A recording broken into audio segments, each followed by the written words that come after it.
Spermogrammani qo'llaringga olsalaring. Bunday qilib ichida aktivlikni qarab turgan bo'lsalaring, kallalaringdagi bilimlaring 70-80-yil.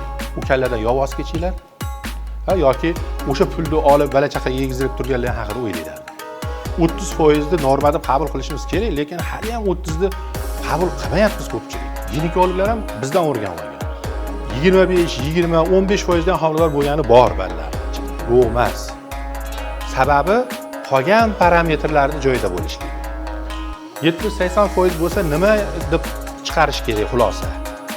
Spermatozoid homilador qilish uchun 12 soat yashash kerak. 12 soat. Bizga laboratoriya necha soatdagi analiz beradi?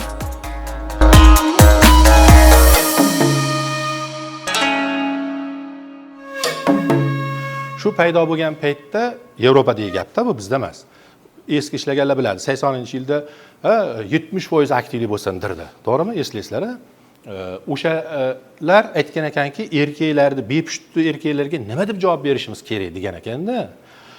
Yevropa son bilan aktivlikni aytaylik degan. 125 million, 120 million bor edi 80-yillardagi spermogrammada, keyin aktivligi 70 edi.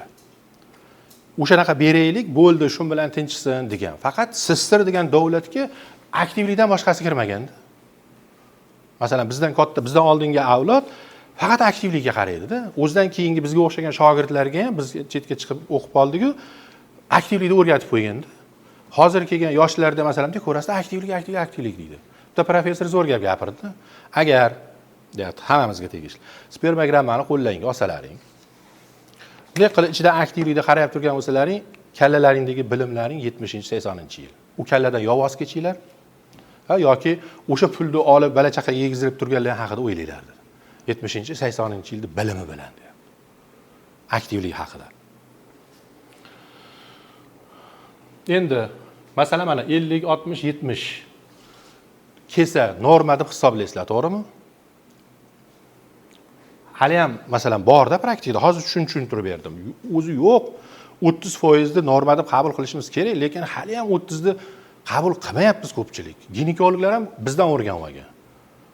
Hozirgacha shunaqa, to'g'rimi? 50, 60 qo'llarga kelgan spermogrammalarga qaranglar. Hammasi bor, masalan, shu viloyat ichida hamda. O'zi 2021 ko'rib turgan Namangandan hali spermogramma kelgan yo'q, uni ham aytib qo'yaveray. Hozir bu yerda hamma chetliga, chet nimalar. Andijondan ham kelgan yo'q, uni ham hali aytib qo'yaveray, o'zimiz vodiyda. Aktiv harakatchilar 2021 da 30. Endi amaliyotlaringda agar kuzatgan bo'lsalaring, meni shaxsan kuzatganimda bor. 25, 20, 15% dan homilador bo'lgani bor balalar ichida. Yo'q emas. Sababi qolgan parametrlarni joyida bo'lishligi. Endi mana 80 bo'lsa-chi, masalan, men 65, 70, 80 bo'lsa norma deb hisoblamayman. Aktivligi baland bo'lsa.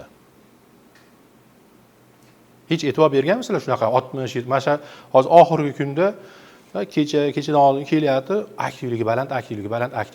Keyin men bular kompyuter to'playman, bular nimaga deb o'ylayman. Hammasini balasi yo'q. Xotinda ham muammosi yo'q. Men xotinni olib kel dokumentini deb so'ramayman. Ginekologlardan o'zi shuni tarafdorman-da. Urolog erkak haqida homilador qila oladi, qila olmaydi degan xulosani bersin, bo'ldi deyman. Ginekologlar ham homiladorlik uchun xalaqit bergan narsa yo'q desa, infeksiya desa kerak emas infeksiya deyman. Zeriktirlang, torch-morch deyman, boshqa kerak emas deyman. Yo'q, kerak emas. Homiladorlikka daxli yo'q ularda deyman.